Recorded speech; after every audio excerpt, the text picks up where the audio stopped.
Hai semua, semoga anda semua sihat sentiasa. Marilah kita mendengar firman pada hari ini daripada Pastor Chris Oyakilome yang bertajuk Kita Lebih Daripada Manusia. Puji Tuhan. Ayat pembukaan kita diambil dari kitab Kisah Para Rasul 14 ayat 11 NIV yang berkata, apabila orang ramai melihat apa yang telah dilakukan oleh Paulus, mereka berteriak dalam bahasa Likonia, dewa-dewa sudah turun kepada kita dalam rupa manusia. Haleluya. Alkitab memberitahu kita bagaimana Paulus menyembuhkan seorang lelaki yang lumpuh sejak dari lahir di Listra. Apabila orang ramai melihat kejadian ini, mereka menjadi teruja dan memanggil dia dan Barnabas dewa-dewa Allah. Orang ramai itu hendak menyembah mereka, tetapi Paulus dan Barnabas bergegas menghalang mereka sambil berkata, teman-teman sekalian, mengapa kamu berbuat demikian? Kami juga hanyalah manusia seperti kamu. Kami membawa berita-berita baik kepada kamu yang mengajak kamu untuk berpaling dari hal-hal yang tidak berguna ini kepada Allah yang hidup, yang telah menciptakan langit dan bumi dan laut dan segala isinya. Dalam Kisah Para Rasul 14 ayat 15. Amin. Pada masa itu dalam kehidupan mereka, para rasul tersebut menyangka mereka hanyalah manusia. Mereka berkata begitu dan berfikir sebegitu. Mereka berkata, lihatlah, kami manusia seperti kamu. Kerendahan hati mereka itu baik, tetapi jawapan mereka salah.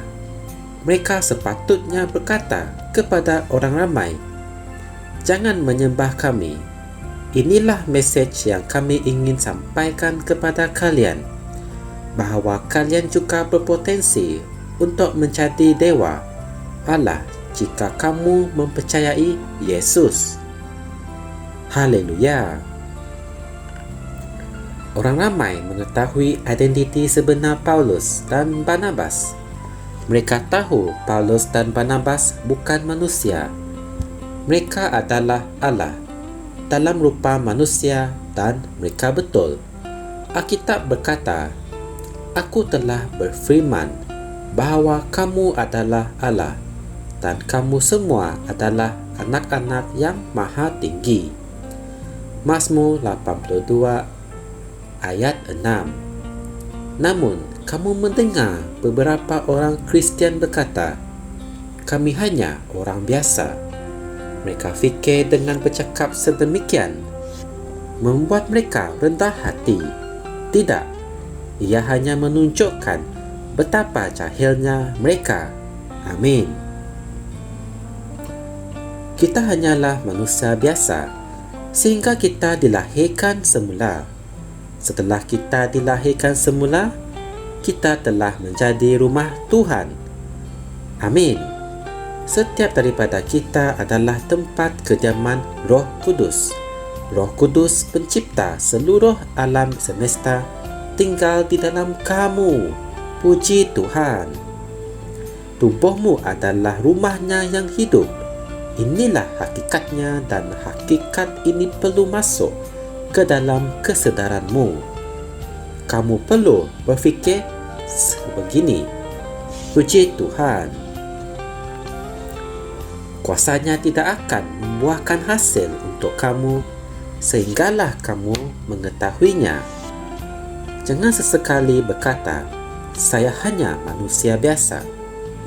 Apabila kamu mempercayai Yesus Kristus, kamu menjadi manusia Allah, sekutu bangsa Allah.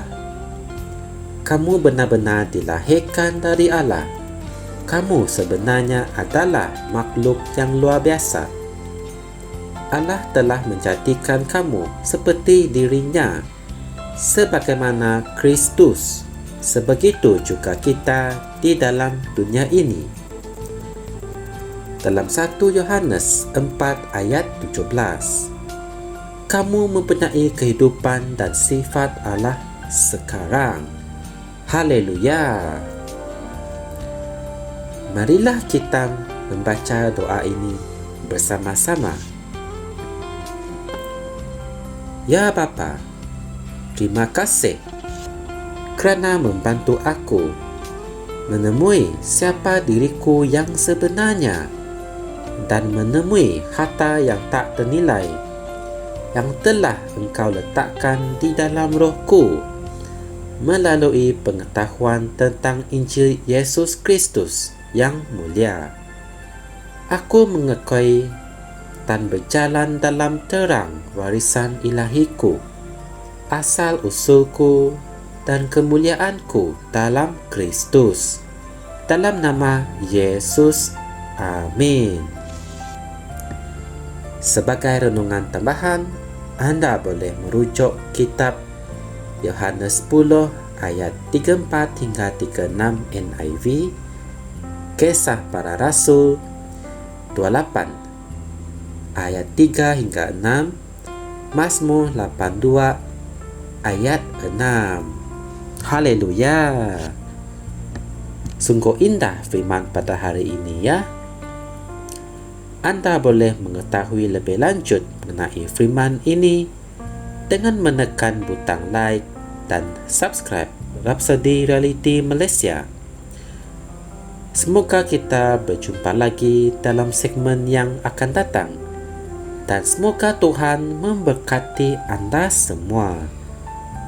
Puji Tuhan. Kami percaya saudara-saudari semua telah diberkati dengan perkongsian firman dari Rhapsody Reality. Bagi sesiapa yang ingin menjadikan Yesus Kristus sebagai Tuhan dalam kehidupanmu, kamu boleh mengucapkan doa ini bersama dengan saya. Ya Tuhan Allah, aku mempercayai Yesus Kristus, Anak Allah yang hidup dengan sepenuh hatiku. Aku percaya Dia telah mati untukku dan Allah telah membangkitkan Dia dari kematian. Aku percaya Dia hidup hari ini. Aku mengaku dengan mulutku bahawa Yesus Kristus adalah Tuhan dalam hidupku mulai dari hari ini. Melalui Dia dan di dalam nama-Nya, aku mempunyai kehidupan yang kekal. Aku telah dilahirkan semula. Terima kasih Allah kerana menyelamatkan jiwaku. Aku sekarang adalah anak Allah. Haleluya. Tahniah, sekarang kamu telah menjadi anak Allah. Untuk apa-apa sebarang pertanyaan atau untuk mendapatkan lebih banyak maklumat mengenai bagaimana untuk bertumbuh sebagai seorang Kristian, anda semua boleh hantar mesej di akaun Facebook kami atau email kami di tnimsia@gmail.com. Sekali lagi, tnimsia@gmail.com. Tuhan berkati anda semua.